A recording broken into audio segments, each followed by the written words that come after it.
Hi, so I'm here with my grandma, Susan Birkinshaw, and I'm going to be asking her a couple of questions because she was a nurse, and this is for International Nurses Day. So, Granny, why did you become a nurse in the first place? I had two aunts who were nursing sisters, and I used to go and visit them when I was about 9 or 10. And one of them, Auntie Maud, was a sister tutor in charge of teaching nurses. And she used to take me into her schoolroom. And I was fascinated by all the things I saw in there. And she had a model, papier-mâché model, of a human torso. And so you could lift the chest off and see the lungs and the heart and everything. And I was fascinated by it all. And they lived in the sister's home, and you had to walk through the hospital to visit them, and I just loved the smell and the whole ambiance. So I decided when I was about 10 I wanted to be a nurse. And what kind, where were you stationed, and what did you do as a nurse? I decided to train at the hospital where Auntie Maud trained, which was St Mary's Hospital, Paddington, which was famous in those days because it was where Sir Alexander Fleming discovered penicillin, which has saved millions of lives since, but was comparatively new in the 50s. And I started on August the 27th, 1956. And the first 3 months, you weren't let loose on the patients. You were in a different building, which you lived in and slept in and had schoolrooms there. And before you went, you were sent a list of a navy blue Mac, 2 pairs of black shoes, black lace-up shoes, black stockings, there were no tights in those days, and a watch with a second hand so that you could take a patient's pulse. And we all arrived together, and we had lessons during the day, and we were taken up to the hospital from time to time, but we didn't do any practical nursing. And after 3 months, we moved into the nurses' home at the hospital and went onto the wards. My first ward was Grafton Ward, and the sister was quite a fearsome lady, but she was a wonderful teacher and a very, very good nurse, and she taught me a lot. And you did 3 months on each ward. So at first you did days, and you worked either from 8 in the morning till 5:30, or 8 till 9:30, and you were off till 1, and then you came back on and were on till 8:30, or you worked from 8 till 1, were off till 5, and then were on till 9. So they were quite long hours. And then after those first 3 months, you did 3 months on night duty, and you started at 9 in the evening and finished at 9 the following morning. And it's very odd having breakfast at 8 o'clock at night, lunch at midnight or 1 o'clock, but you get used to it. And so you do 3 months days, 3 months nights, and as a junior nurse, you worked for 10 nights on and had 4 nights off, which gave me the chance to go home and see my parents when I was on nights. I worked at different wards all around the hospital, and we wore the uniform that you see in the photograph. And the first year we had blue belts, just plain blue belts. When you'd passed all your tests and everything, and your second year, you had a check belt which matched your dress. So as you went round the hospital, you could tell what year nurses were by the way they were dressed. I worked at a TB hospital at South Mims, which is out of London. Tuberculosis was really very prevalent in the 1950s, and patients were treated in separate hospitals to avoid infection. And I worked on children's wards. I think the only ward I never worked on was the ophthalmic ward, which is the eye ward. Worked on women's wards. Worked on the maternity ward even, but not as a midwife, just as a nurse. And then the third year, things got a little more interesting. You had more responsibility. And the change in your uniform was that you got strings, strings. And these were a piece of material about 3 inches long. And you always hoped that a friend would give you one because they had to be sort of, it's called drawn thread work. At the end of the material is drawn thread work, which I can't describe, it would take too long. And that piece of material was folded up and a piece of tape, thin tape, was tied around it. So it made a bow. And you put the bow under your chin, you tied the tape behind your ears on top of your hair, and then you put your cap on top of it. And a bow under your chin is very attractive. But again, you could then see that blue belts were first years, check belts were second years, and the strings were third years, and you had a lot more responsibility then, and often were in charge of a ward at night. Now then, where we're going next? So, what are the differences, do you think, about being a nurse nowadays than being a nurse back then? Well, for a start, you had to live in the nurse's home. I was only 18, but you could have started. There was a girl in our year that had started at 21. It didn't matter how old you were. We didn't have any married nurses, but you had to live in the nurse's home, okay, which was very strict. You had to be in by 10:30, and if you wanted a late night out, then you had to get special permission. So that was different, because now I don't think there are any nurses' homes. I think nurses all lived in flats and things. Mm. You didn't need a university degree. All you needed was 5 GCSEs or O-levels, as they were then. You couldn't wear any jewellery. The watch you had with the second hand was pinned to your apron so that you could see it when you were taking a patient's pulse, but you didn't wear it on your wrist because you might hurt the patient when you were lifting them or whatever. And I think we were better trained in that because we didn't have a university degree, we didn't think we knew everything. And we had more time. There were more of us, but we had more time to care and take time with the patients. I remember one lesson we were told that often you could help a patient more by spending 5 minutes holding their hand and chatting to them about their worries than you could by giving them pills. Mm. So that was something that mattered a lot. And but I just think we weren't under the same pressure now, because if something goes wrong, people sue at the drop of a hat. Everything has to be written down.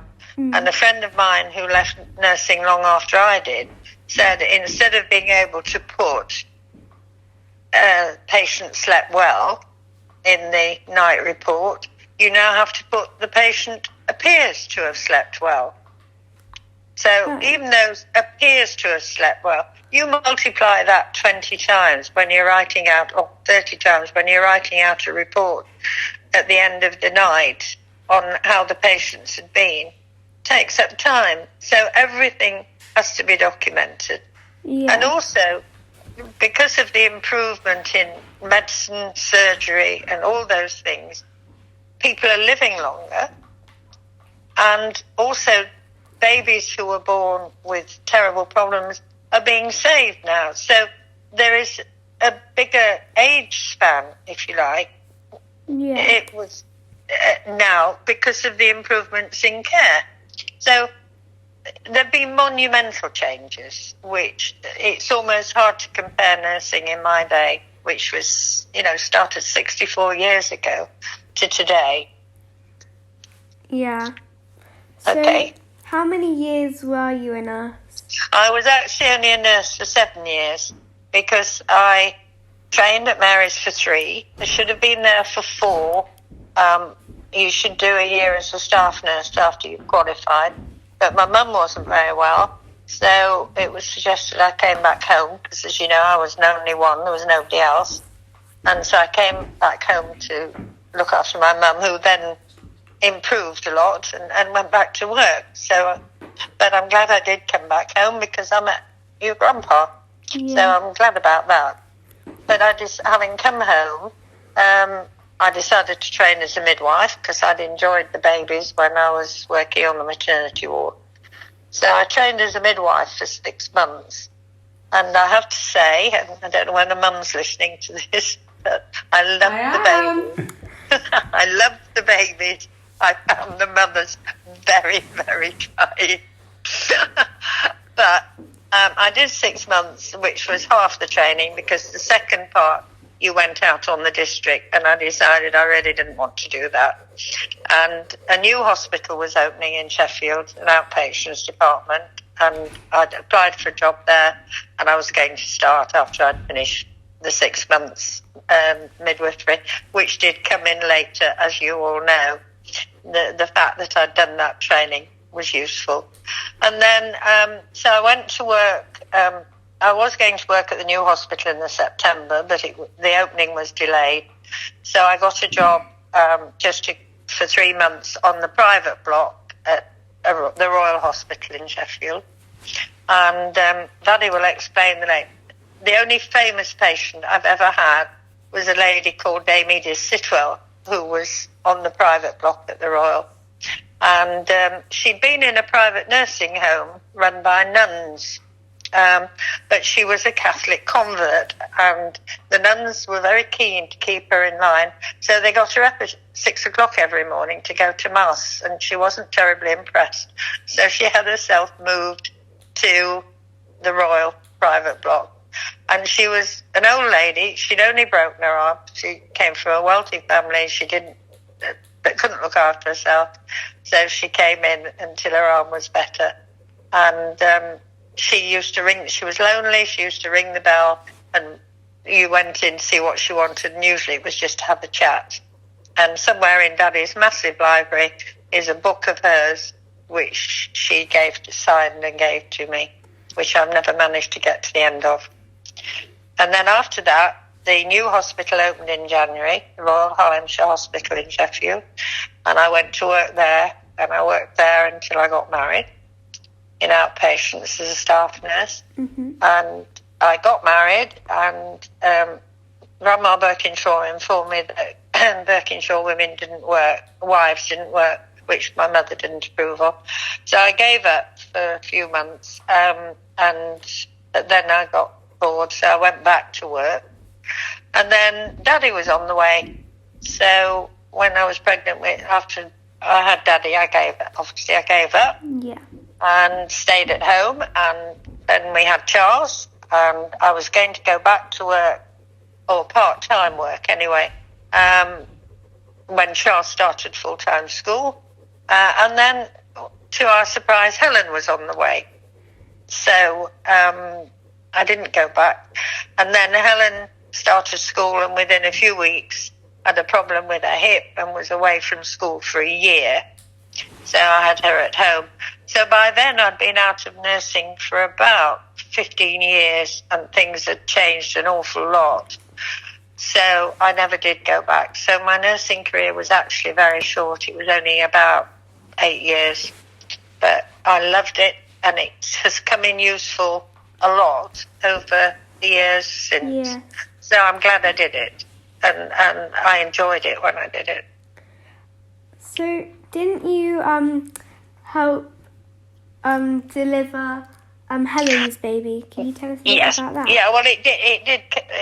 As I say, that 6 months midwifery training did come in quite useful when Helen, my daughter, was expecting her second baby, and I'd gone down to stay to help to look after her son. And she suddenly realised she'd rung the hospital to say, shall I come in? And they said, yes, make your way in. And it was late afternoon. And everything was ready. Her husband was there to take her. And all of a sudden she shouted, Mum, it's coming. And so I shouted to Duncan to ring the emergency services. grabbed some towels, pushed her into the sitting room, threw the towels on the floor, and she lay down on the floor. And 10, 15 minutes later, I was holding my granddaughter in my arms. And I have to say, it was amazing. It was 50 years since I'd delivered 20 babies when I was doing midwifery training, but always with supervision, with somebody with far more experience than I had with me. So, but it was amazing how much knowing what to do came back.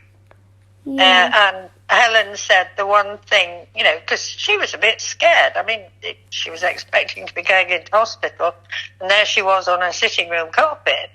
But she said the fact that neither Duncan nor I showed any sign of panic in our voices. Everything was very calm, as if we knew exactly what we were doing.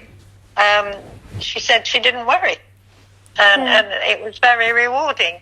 And then again, when your mum had Isaac, I came down to look after you, to be there with you part of the time, and I loved it because Mummy, having had an operation, got up every day to see you after school, and then I could boot her back to bed, and I had Isaac all to myself because she knew that I knew what to do and I knew how to look after babies. Yeah. So it's come in innumerable times over the years. A friend's daily help collapsed and she didn't know what to do.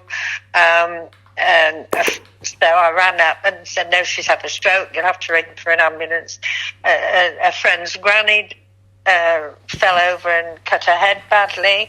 And we took her to the hospital. And I said to my friend, you get in a wheelchair, and when we take her in, she'll be seen a lot more quickly if she's in a wheelchair. So we wrapped her up and we took her into the hospital, and my friend went to the desk to give her details, and a nurse I only knew her as Nan, my friend's Nan, I'd known her for years, only knew her as Nan, and the nurse, and this is a fault nurses do have when they're with elderly people, who have somebody with them, they ignore the elderly person and talk to the person with them as if the old person's deaf or stupid or whatever. And she said, what's the patient's name? And I said, I haven't the faintest idea.